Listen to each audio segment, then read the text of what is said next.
Welcome, everyone. My name is Siwei Yi from the Yield Listing Network. Thanks for attending. Today, my special guest is Caleb Kanazi.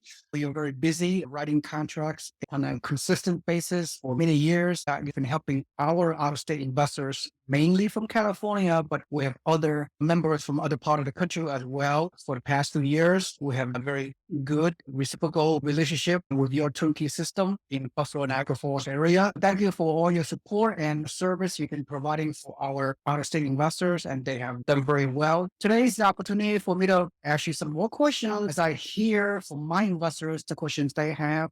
They want to invest in the market, but they're not really sure. The questions I'm putting together is for my investors, right? So I'm speaking on their behalf. As always, you guys are very transparent, honest with your opinions, because you have a system in place that makes buying out of state efficient for our out of state investors. I'm not going to cover this spreadsheet in too much detail because it can get technical. I understand it. And when I consult with my members, I go through this spreadsheet with them. It's time for them to contact you. You walk them through this spreadsheet under the category of ready. That means the property is ready to go, is ready to be sold from your off-market portfolio. We'll have investor look at the growth ROI, growth return on investment on those ready properties. Clearly, they see the numbers. They see, for the most part, double growth ROI. So tells me is your market obviously very good cash flow, good capitalization rate, good rent to value ratio, good cash on cash return. I'm not going to go through all the formula. It didn't take hours to do that. But my question to you is on any other properties listed that are not under ready status, they are future status or something else, or they've been reserved. We're not going to talk about the investing will reserve certain houses, which is fine, and some categories contract. They are self-explanatory. I'm going to go over future category properties. Futures, I have to assume your team is rehabbing the property however long it takes to make a turnkey to sell it to out-of-state investors. Under future status, my assumption is, investors, when they look at the spread under the future category, they shouldn't go by the gross ROI because it is not a clear-cut definitive numbers, because once the property has been totally rehabbed, make it rent ready, when it convert into a ready status, then, the numbers, the yield, the cap rate becomes fully here. Am I to assume these future category properties under rehab right now, the numbers on the gross ROI, it seems like a low return, but again, this is clearly not the ultimate scenario. Tell me more about the future categories based on past history. When your future properties becomes ready, what are the expectation of the gross ROI to the properties that are under ready status, which showed a very good double-digit ROI under this category? So help me understand what are some of the things that could happen. The future properties mean they're just not ready to be put under contract yet. The prices and rent amounts are likely going to change a little bit because sometimes it's just the estimated rent or something. And on that spreadsheet, a lot of times it's a comprehensive list of basically all the properties that we have. And we sell to a bunch of different buyers, who want different types of things. Every once in a while, we'll sell like properties as is too, like these future properties. You can still buy them like that, but it would obviously, you can't finance them like that. So you'd have to do it cash.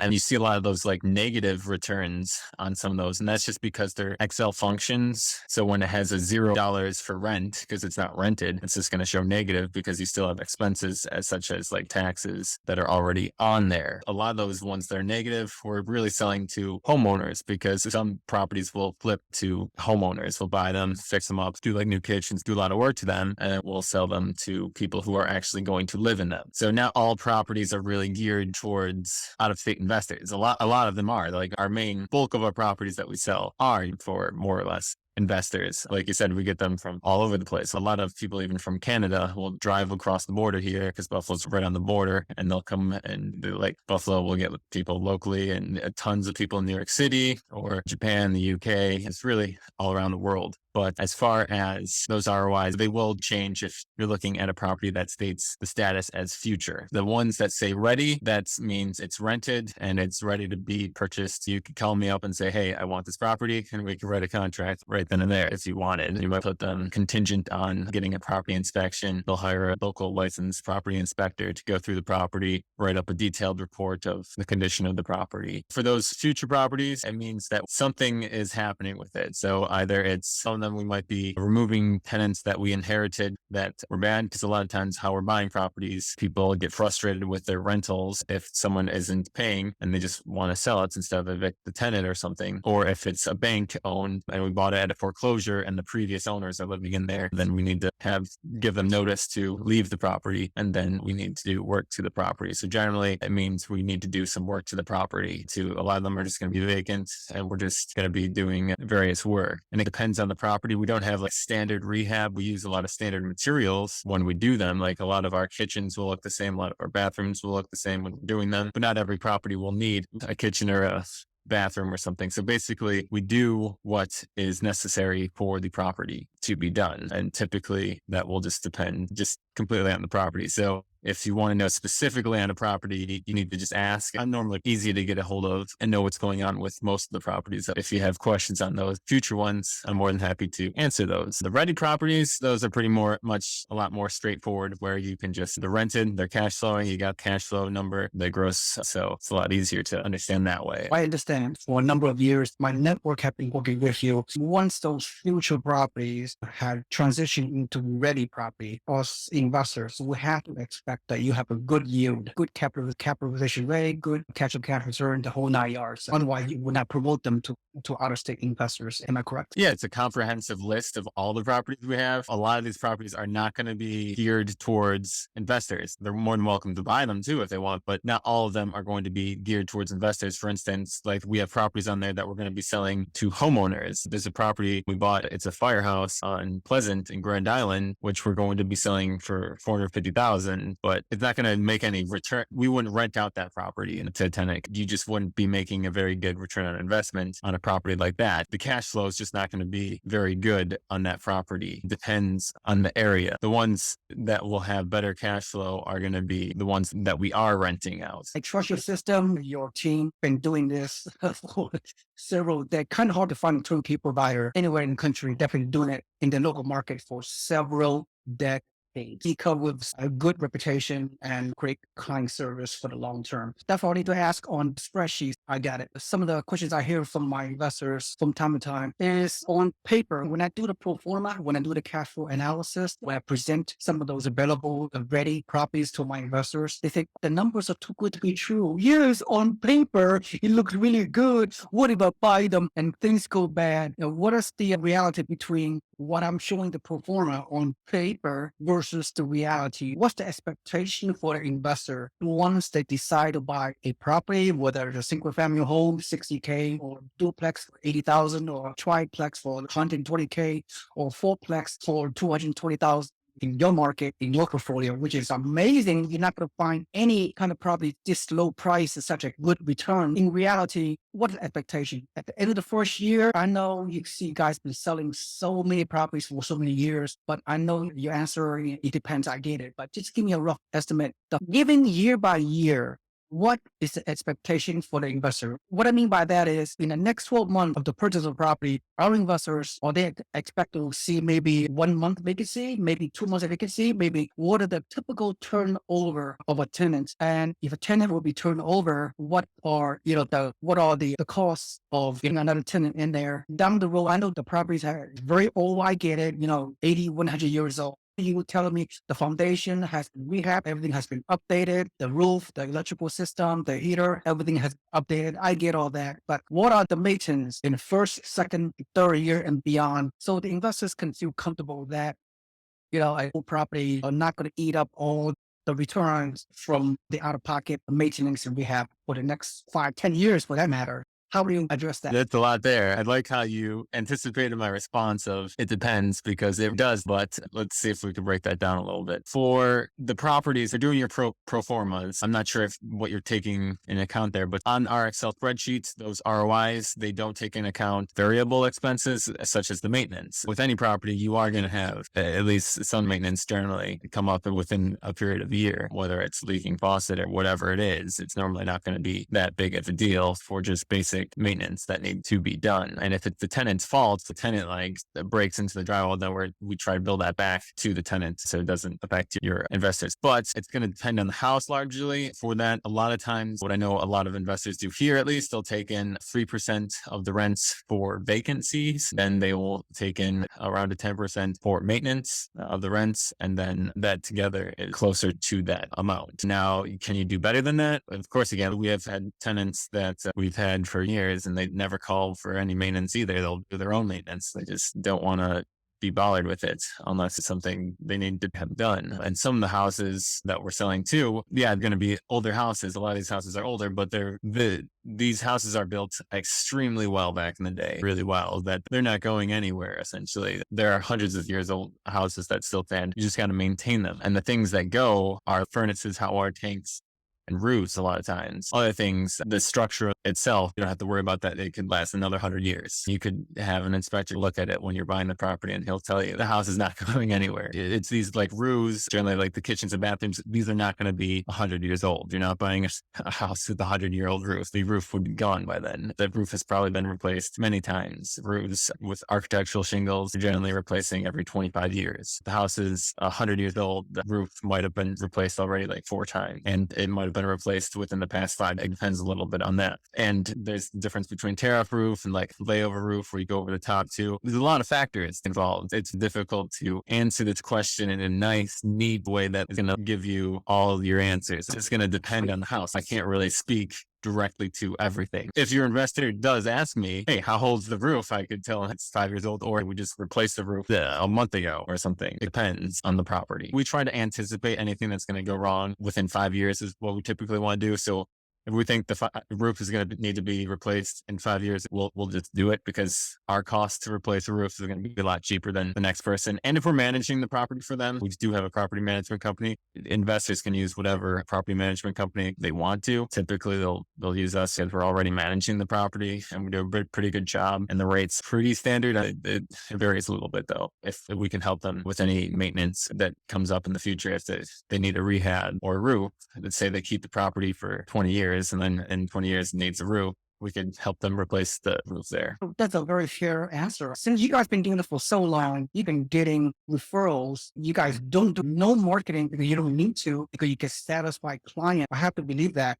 So you guys must be doing something right. A lot of your investors, including a lot of my investors, still have the property over the past 2 years, and they are enjoying all the returns that I initially projected. And so far, for the most part, cash flow projecting my pro forma is correct. I check with my investors from time to time over the years. How are your property doing? Oh, doing fine. It's cash flowing. It's meeting my expectation. What I hear you saying overall, you guys over the years sell so many properties, have so many good experience. You feel comfortable about all the maintenance and upkeep and vacancy and all the issues, right? That's without saying. Otherwise, you guys would not be in business all these years that you have been in your market. The great value add you guys have is that all the costs that we have is not out of the investor's pocket. When an investor buy your property, they buy turnkey.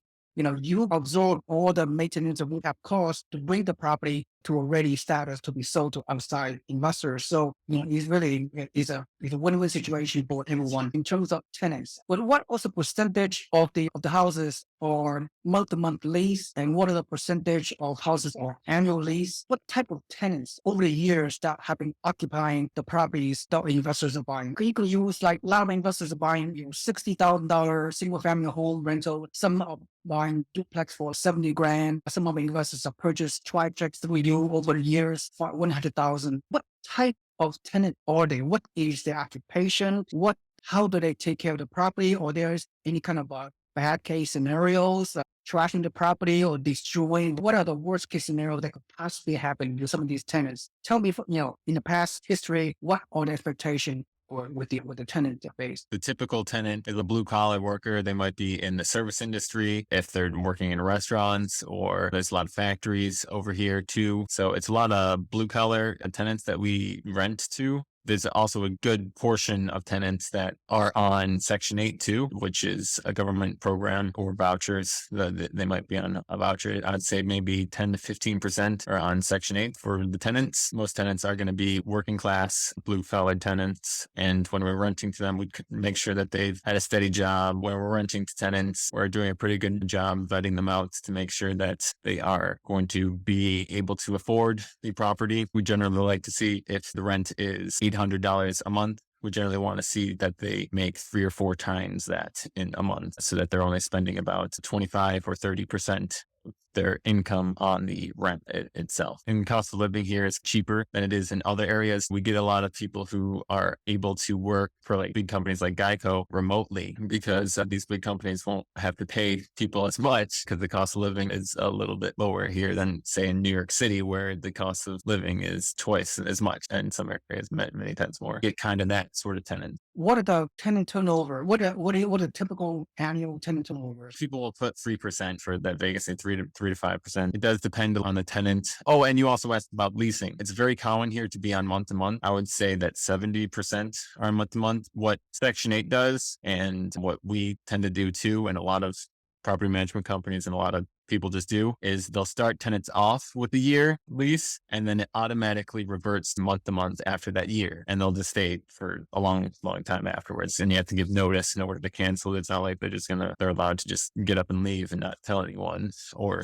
give notice so that you can prepare and find a new tenant, a replacement tenant. But essentially it starts out as a year and then it reverts month to month is typically how it works. And people do various things, but that's extremely common in this area. What I hear saying is the way you qualify the tenant and the property management pre-screen the tenant that you guys over the years, you feel comfortable. You felt comfortable that our investors' houses rented out consistently over time and we anticipate very few nightmares. There's always some tenants are nightmare, but you have done a good job of minimizing those worst case tenant nightmare situations over the years. Is that my impression? We absolutely try to minimize that risk as much as possible. Sometimes it happens, but we do our best to minimize the risks so you end up with good cash flow. From a high level, the perception is of an agro market is sort of have a Midwest theme to it, color type. But again, especially newbies, new investors, they don't understand. They think, oh, why the price is so low on an older neighborhood like this? The appreciation potential may not be all that attractive or whatever. They have this misconception. So how do you overcome any investors that potentially, whether it's from my network or from other network, will come to you and you say that could ease their concern about buying your type of turnkey rehab high cash flow properties in your market and within your portfolio? So how do you address those things? Yeah, we tell people you want to buy for the actual cash flow itself because you're getting rents in. And if you're getting a mortgage on the property, then your mortgage is going to be less than your rents and you're basically expenses. So you should be making a difference. And then on top of that, hopefully making appreciation as well. Some people will estimate like a 3% an average over year to year average of 3% appreciation each year. Obviously in the past few years, it's been a lot more than that. Housing market has gone up a lot and basically everywhere across the United States and in Buffalo is no exception there too. It's definitely gone up on the prices and you could even see it from our sheet. The prices years ago were less than they are now because all these properties have gone up in value. And with this gone up in value is a nice thing. That's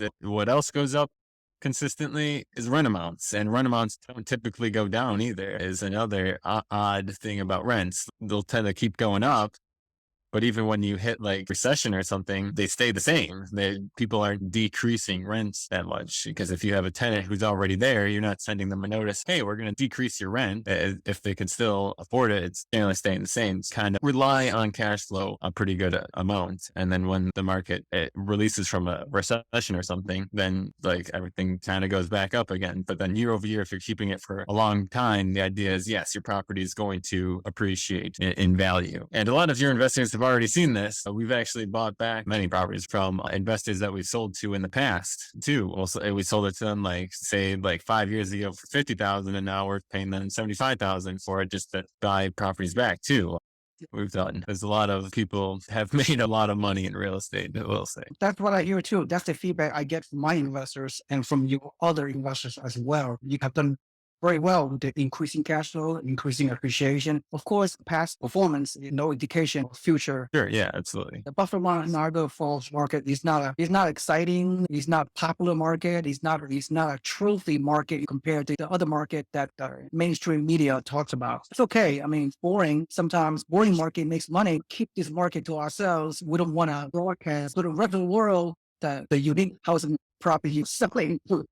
We don't want any competition because because we things to ourselves, so which is good. I like that. As we conclude, I have to believe that long term is in your market is nice to put some money and diversify to your market because your price compared, the crazy other markets, the prices you guys selling is so low, the down payment is so low, relatively speaking, and a lot of your houses all can get financing by the great lender that we have. He can finance any purchase price, which is amazing. So our investors get the leverage of financing. If they want, they can buy cash. They can use that self-directed IRA to buy. Many ways to buy your market. The future looks bright in your market. It's not crazy. There's no skyrocketing of anything, which is fine. Grow steady, invest for the long. It's just a matter of meeting client investor expectation. In the past, you have met the expectation for our investors for the most part, cash flow, appreciation, loan paid out by the tenant, tax benefits, the whole 9 yards. And so anything going to change in the Buffalo Niagara Falls market in the future that I don't know about, or you expect a steady as you go? We don't see any change too much that we expect in the future too much. I think it's pretty steady at the moment. It's of course hard to tell, but I wish I had a crystal ball to just know exactly what were to happen, but it looks steady. What is your recap, your message, the final message to our investors that are sitting on the sideline and to invest in your area? What some of the parting words you want to say? To the investors sitting on the sideline, question I just posed is where are you putting your money that would be better? Interest rates are increasing right now, so it's not if you buy down the line, you're just going to have higher interest rate just sitting on the line. It's no secret that the Fed is implementing increases in the interest rates. So if you're sitting now, then you're just going to be paying a little bit more interest essentially. But I think real estate's a great place to put your money. It's very hard to know where any market is going to go. And I think real estate has proven itself year after year that it's a good way to build wealth. I totally agree. Caleb, thank you so much for your time. Very busy. Caleb Kanazi from Buffalo Turnkey System, one-stop shop turnkey. All that we have is that you guys bear the cost. We just pay the final price. Very good, reduce somewhat discounted price, buying directly from your off-market portfolio. You guys have the system, the process, the procedures in place to make it passive, almost passive, remote turnkey. Whether any investors buy, whether they buy 5 or 10 properties from you, their time out of the day to so-called manage the property or almost slim to none because you guys do everything. Is that how it goes? We try to make it as turnkey as possible, as simple as possible, passive as possible. If you go with our management too, you just get an Excel spreadsheet every month and proceeds, either ACH check sent to you. It's pretty passive. That's how it is. You have to get a monthly paycheck while you're sleeping. Make money grow on trees while we're sleeping comfortably, knowing that wealth is building. Thank you so much, Caleb. Once again, Caleb Kanazi, thank you for taking time. I enjoy all our conversations. Thank you so much. I'll let you go. Yeah, absolutely. It's always good seeing you.